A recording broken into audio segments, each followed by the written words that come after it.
on the line. Our Jeff Darlington has more on that. Jeff?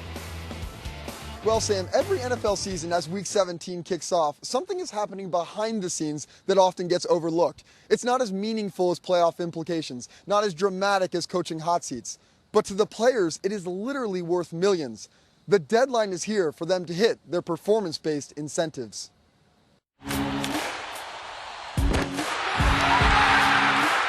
One of the great things about being an agent is you share in your client's success. When your clients are successful, you're successful.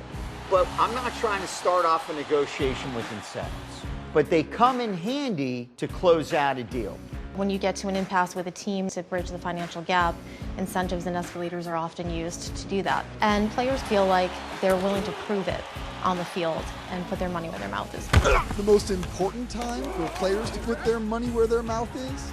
Week 17, when many of the performance-based incentives come down to the wire. It can be a nerve-wracking time, especially with players, whether it's individual play time or sacks or receiving touchdowns, a number of things that there's a lot of monty up at stake in that last week. Funniest thing is towards the end of the year when these players all have their sack incentives. Quarterback falls down or trips on his guard. These guys are, I've never seen you run faster in my life, because the first person to touch him gets the sack. For the agents, it is their job to remain well-informed, tracking their board to see who has a profitable payday. But for the players, the approach is varied.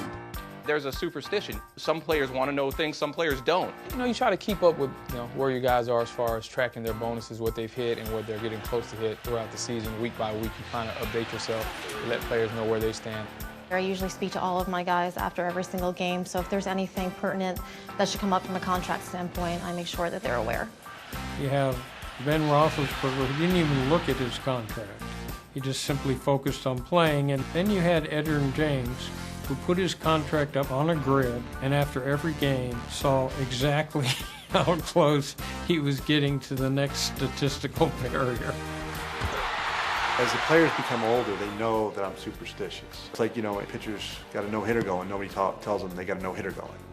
You don't want to do that. You don't really want to talk money with your clients during the year. You don't want to put pressure on them. You don't want to jinx them. Not my guys, they want to know. My guys tend to want to know where they stand. That's how we do it, man! Teams and agents are often surprisingly talented at setting the over-unders for a player's incentives, causing some high-dollar drama.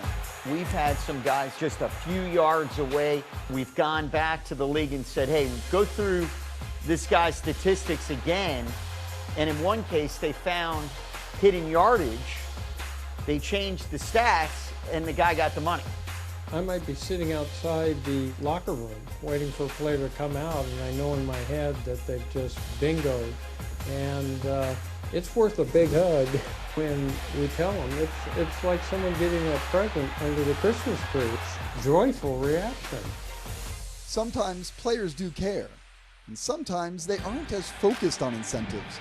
In the final game of Barry Sanders' rookie season, the Lions running back was closing in on a sizable incentive. In 1989, Barry Sanders, he could have been the NFL rushing leader. 51 seconds left on the clock. There's plenty of time to pick up 10 yards. Knowing he was only 10 yards short of the title, he told head coach Wayne Fonts to play fullback Tony Page instead. Now Sanders is going off the field. This is unbelievable. It's hard to understand it. Hard to figure out. His backup hadn't played a lot. He let the other guy go out and play, and he missed the NFL rushing title by 10 yards. Knowing what was at stake, he put his teammate first. That's proud. I'm good with that. These incentives can range from big to small, both in money and statistics.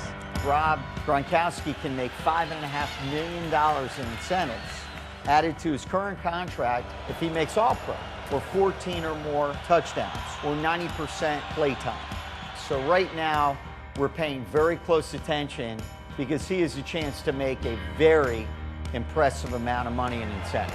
While unlikely to meet those numbers, he can still trigger his $5.5 million bonus by getting 1,200 yards or 80 receptions. Going into Week 17, he is only 116 yards or 11 receptions away from those benchmarks. I'll tell you this much. If Rob hits that $5.5 million mark, that's one that'll stay with me. Rob Gronkowski, touchdown New England! Everybody plays fantasy football, and as an agent, that's sort of your real life fantasy football. We're not worried that he got 100 yards, so I get 15 fantasy points. If he gets those punt returns, and he gets real money for his family. Anytime you get extra money, they get excited. I've never heard anybody say they have too much money.